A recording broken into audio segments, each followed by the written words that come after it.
안녕하세요. 혜원입니다. 혜원의 인도어 현대적 응용하기. 오늘은 공야장편 24번째 문장이 되겠습니다. 먼저 읽어드린다면 자활 교원영색. 교원영색 어디서 많이 들어봤죠? 제가 하기편 할 때 교원영색 하면 인자가 아니다라고 설명한 부분인데 바로 그런 내용입니다.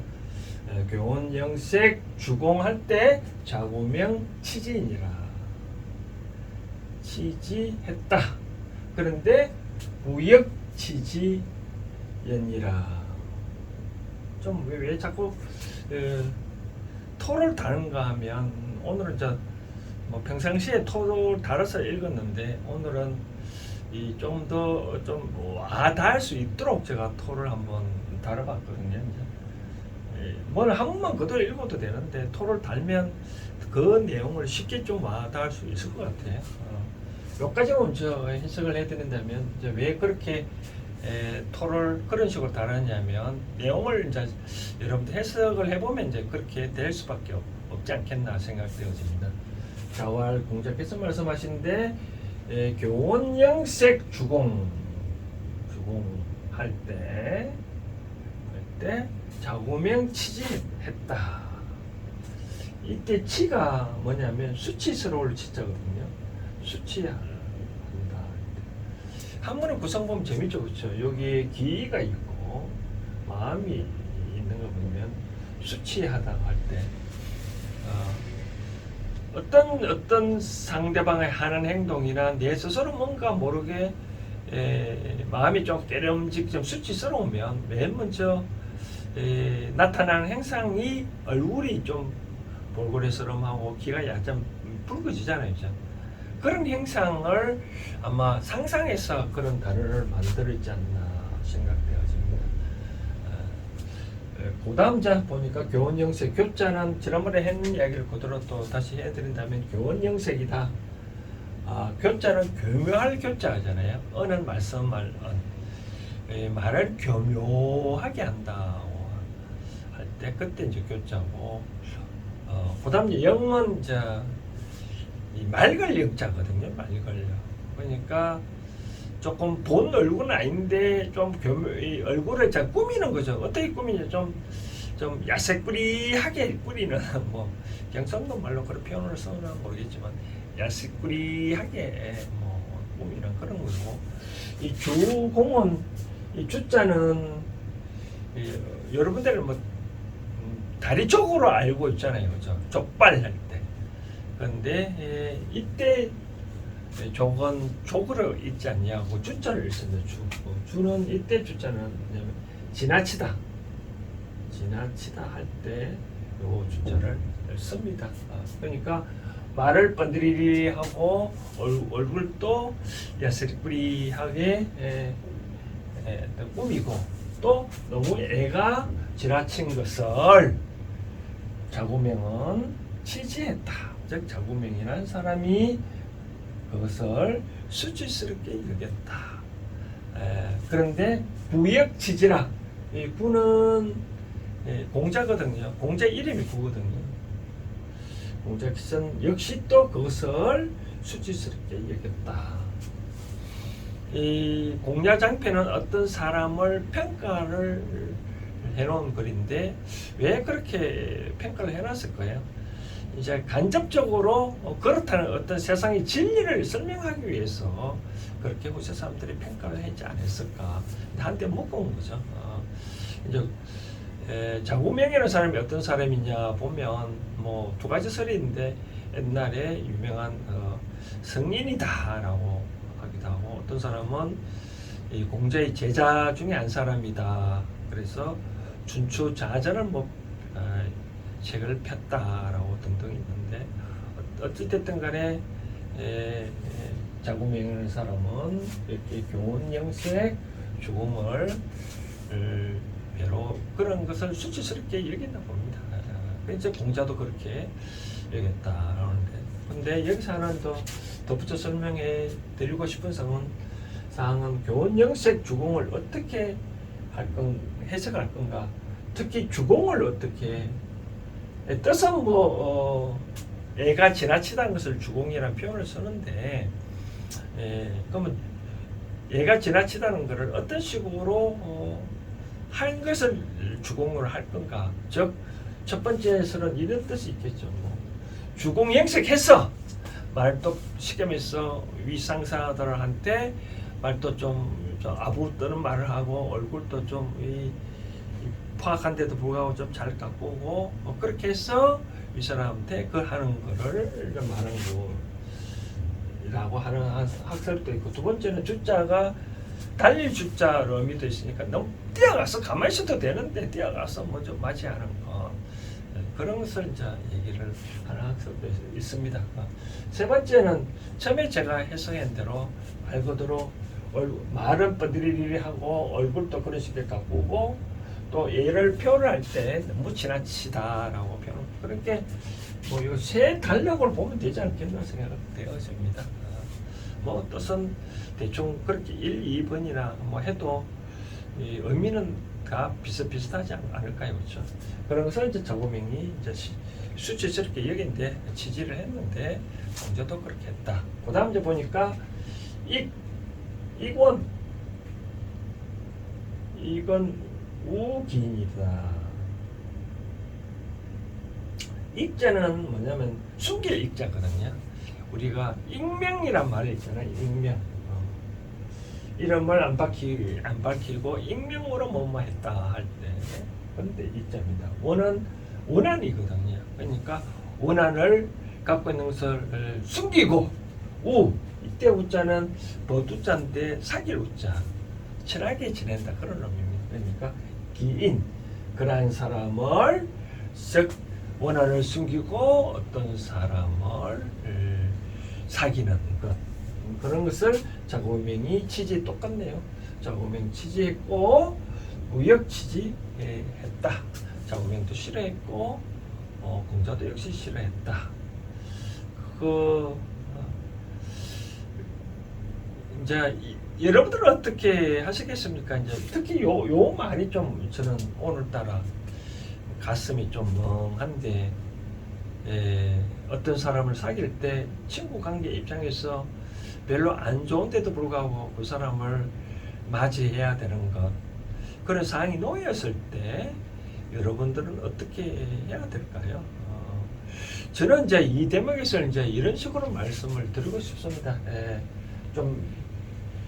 어떤 식으로 말씀드리고 싶은 사항은, 제가 항상 어떤 인연의 법칙에 있어 내 앞에 와보면 그 인연들은 다 내한테 필요에 의거 내 앞에 온다고 하잖아요, 그렇죠? 그런 인연들을 잘 대해놓으면 언젠가는 나한테 도움이 된다고 하는데, 그런데 그 인연들이 아까 말한 요 원한이 있다고 했을 때 그래도 불구하고 잘 대해줘야 될까라는 생각이 들어집니다. 저는 이렇게 생각드립니다. 어떤 사람이 나한테 왔다 그러면 그 사람 얘기를 잘 들어주는 거죠. 잘 들어준다고 해서 이렇게 펴 귀담아 듣는다는 게 아니라 같이 말을 섞어가면서 잘 한번 즐겁게 들어주는 거죠. 그렇죠? 그 다음 만났을 때 1차적으로 내가 들은 이야기를 평가를 해서 또 한마디로 얘기를 해주는 거죠. 얘기를 해줬는데 상대가 나와 다른 사상이다, 나와 잘 안 맞다, 내 말을 잘 안 듣는다, 그러면 이제 3차일 때는 그 사람을 배척을 해야지. 그런 배척을 숨겨가면서까지 그 사람을 친하게는 하지 말라라고 말씀드리고 싶네요. 왜 그러냐면 그 사람을 그렇게 안 맞는데도 불구하고 이곤을 상태에서 그 사람을 가까이 하게 되면 뭐가 냐면 내 영혼의 상처를 받습니다. 영혼의 상처를 받으면 항상 내 몸속에는 암덩이가 요소가 있거든요.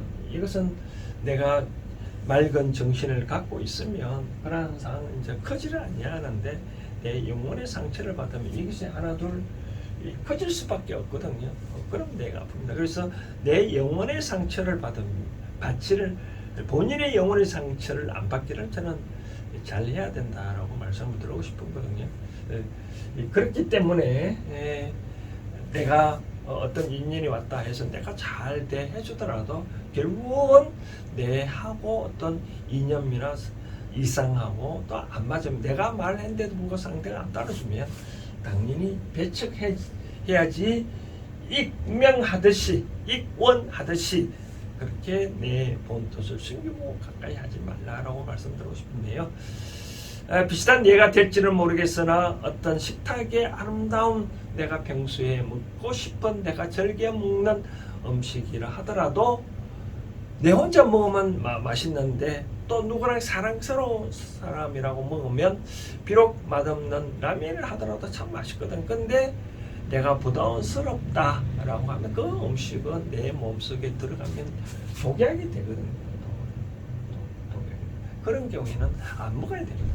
그렇기 때문에 저는 내가 조금 더 성장하고 싶고 내가 좀 더 건강을 하려면 그래서 이권을 하지 말고 있는 그대로를 표현해서 안 만나는 게 좋다라고 말씀드리고 싶네요. 그리고 그렇다면 이제 그러면 어떤 사람도 만나서 때 항상 과거의 그런 거에 연연해서 현재도 내가 그렇게 행동을 해야 되느냐, 그 점에 대해서 저는 또 달리 말씀드리고 싶은 내용인데 뭔데, 우리가 잣대로 기준했을 때 과거에 그 사람이 나한테 어떤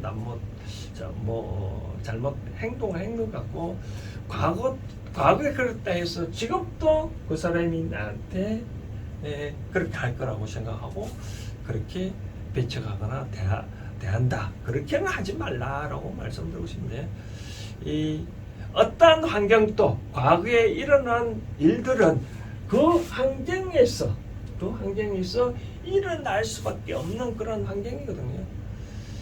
그런 환경인데 그걸 모르고 항상 그런 것을 내 가슴에 꽁하고 갖고 있으면, 근데 그걸 꽁하고 있다는 것 자체가 갖고 있다면 그게 바로 이혼의 상태가 되거든요. 그러지 말고 그 같은 경우에는 오늘 그 사람을 만나보고 오늘 그 사람 대화를 나눠보고 그래도 변함이 없으면 배척할지언정 오기 전에부터 배척할 필요는 없다라고 말씀드리고 싶네요. 사람이 항상 변하기 때문에 과거의 환경은 누구나 다 그 상황에 닥치면 그렇게 행동할 수밖에 없는 거거든요. 그런 것을 잘 알아라라고 말씀을 드리고 싶네요.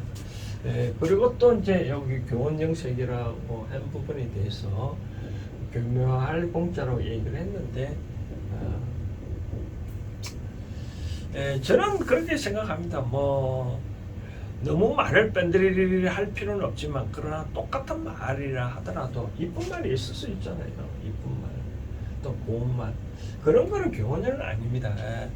우리가 말을 하는 것은 쉽게 말해서 돈이 안 들잖아요, 그렇죠? 돈이 안 들기 때문에 똑같은 말이라도 상대방을 기분 좋게 한 말이 있잖아요. 그런 거는 교훈이 아니기 때문에 얼마든지 할 필요가 있다라고 말씀을 드리고 싶네요. 말에 돈 안 드는데 같은 값이면 좋으면 하면 좋잖아요. 그래서 저는 이런 이야기를 가끔 애들이나 자식들한테 해준 바가 있는데, 어떠냐면 여러분들의 한 생각이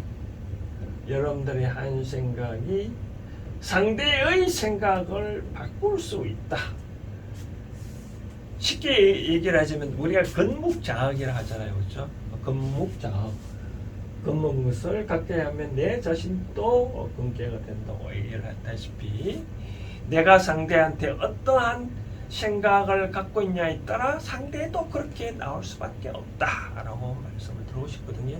그래서 내가 상대를 위해서 좋은 생각을 갖고 있으면 상대도 그렇게 바뀌었다. 나의 한 생각이 상대의 생각을 바꿀 수 있다라고 충분히 생각을 하십시오. 어제 그 사람이 나한테 나쁜 감정, 나한테 어떤 일을 했다 하더라도 오늘 내가 상대를 위해서 좋은 생각을 갖고 있으면 그 사람도 또 바뀌거든요. 그래서 이제 그렇게 내 생각을 좋게 해라. 또 오는 인연을 잘 대하라 할 때 잘 대하는 방법이 뭐냐라고 제가 추가로 말씀드리고 싶은 사항은, 어떤 사람이 나한테 왔다라고 무슨 말을 한다고 했을 때 나는 그 사람을 위해서 무엇을 해줄 것인가, 그 사람을 위해서 내가 어떻게 행동할 것인가, 그 사람을 위해서 내가 어떤 말을 할 것인가, 그 사람을 위해서 내가 삶을 산다면 그 아이디어는 그 상대방을 위해서 나올 수밖에 없습니다. 달리 다른 뜻으로 다른 표현을 말씀드린다면 내가 어떤 회사를 다닌다, 어떤 사무실 다닌다, 그 사무실을 위해서, 그 회사를 위해서 누구를 만난다, 그 사람을 위해서 과연 내가 무엇을 할 수 있을 것인가, 내가 무슨 말을 할 수 있는가, 그런 생각으로 갖고 있으면 그럼 어떻게 내가 그 회사를 위해서 일을 잘한다면 그 회사는 성장하잖아요, 그렇죠? 그 사무실은 성장하잖아요, 그렇죠? 그렇다면 반대급 부족은 나도 회사가 성장하면 내 자신도 성장하잖아요, 그렇죠? 그런 차원에서 나의 한 생각이 다른 생각을 바꿀 수 있으니까 잘 좋은 말을 할 필요가 있다라고 말씀드렸고, 그다음 이제 영색도 이런 얘기를 하고 싶네요. 우리가 불교에 보면 무제칠시라는 게 있거든요. 무제칠시. 재물이 없더라도 베풀 수 있는 7가지가 있다라고 하는데 그 중에 하나가 얼굴빛입니다. 얼굴빛을 화사하게 하고 눈빛을 이쁘게 잘 하면 상대의 마음을 편하게 하잖아요, 그렇죠? 그와 같이 가식적으로 그럴 필요는 없지만 상대방을 편안하게 해줄 수 있는 무제칠시가 되니 얼마나 좋겠습니까? 그리고 또 뭐 요 하나 더 말씀드리고 싶은 거는 뭐 어떤 옷도 마찬가지입니다. 어떤 좋은 잔치가 있다, 좋은 일이 있으면 내 의복도 저 예쁘게 잘 간수를 했어. 그러면서 더 분위기가 확 살아나잖아요. 근데 나만 꼭 그지 같은 표현을 진다 그러면 이상스럽게 생각하잖아요, 그렇죠? 바로 이 교원 영색 주공을 너무나 그런 차원에서 생각하지 마시고 같은 값이면 그렇게 이쁜 말, 좋은 말, 깨끗한 옷, 좋은 옷을 갖추고 어떤 이 예의도 주공이 되면 안 되겠지만 적당한 예의를 갖추는 거예요. 내가 상대한테 예의를 갖추면 상대도 나한테 예의를 표현하거든요. 그래서 지나치면 안 되겠지만 내가 어느 정도는 할 필요가 있다. 그럼 내가 한 만큼 상대도 나한테 해준다. 결국은 나를 위해서 하는 거죠, 그렇죠? 그런 것들이 상대를 위하는 마음이 결국은 나를 위한 거다라고 말씀드리고 싶네요. 상대한테 우리가 먼저 말을 한번 해보세요. 예를 들어서 엘리베이터 탄다. 가만히 있으면 상대도 가만히 있잖아요, 그렇죠? 내가 먼저 아침에 만난 사람한테 좋은 아침입니다, 굿모닝입니다 라고 얘기하면 상대방도 반응하잖아요, 그렇죠? 그런 차원에서 할 필요는 있다라고 말씀을 드리고 싶고, 자, 정리하자면 끝부분부터 다시 설명해 드린다면 이권 무기인, 내 원한을 감추고 그 사람을 사귀는 것을 수치스럽게 얘기를 한다는데, 저는 이 부분을 좀 더 강조하고 싶은 건, 그렇게 하면 내 원한을 감추고 어떤 말을 하거나 행동하면 결국은 내 영혼의 상처를 받으니 그렇게 하지 마라. 오히려 어떤 사람을 만났을 때 나의 이상향과 내의 말을 했는데도 불구하고 상대방이 안 따르면 가감히 배척해라. 그렇지 않으면 나는 더 이상 영혼의 상처를 받아서 더더욱 아픔이 온다라고 말씀을 드리고 싶네요. 그런 차원에서 오늘 공양장 24번째 문장은 이런 뜻으로 여러분들이 너무 지나친 주공, 교원 영색으로서 너무 주공을 할 필요는 없지만 어느 정도는 이쁜 말, 화선 얼굴, 적당한 적절한 예를 표시하는 게 좋을 것 같고, 절대로 싫은 자리는 가지 마라. 지금에 우리가 덧붙이고 싶은 건 제사 지는 거 있잖아요. 제사도 나는 가기 싫다 그럼 그 자리 가면 안 됩니다. 싫은 사람이 내 마음에서 싫은 감정을 품고 제사상에 어떤 시간을 간다 그러면 꼭 사단이 나거든요. 그러면 싫으면 오히려 안 가주는 것이 그 분위기를 살리거든요. 어제 빠뚜롱 뭐 그런 표정을 짓고 간다 그러면 금방 알잖아요, 그렇죠? 누가 숨길 수 있겠습니까, 그렇죠? 그러니까 절대로 그러한 감정을 갖고 있으면 행동을 하지 말라라고 말씀드리고 싶네요. 오늘 공략장편 24번째 문장은 요 정도로 하겠습니다. 감사합니다.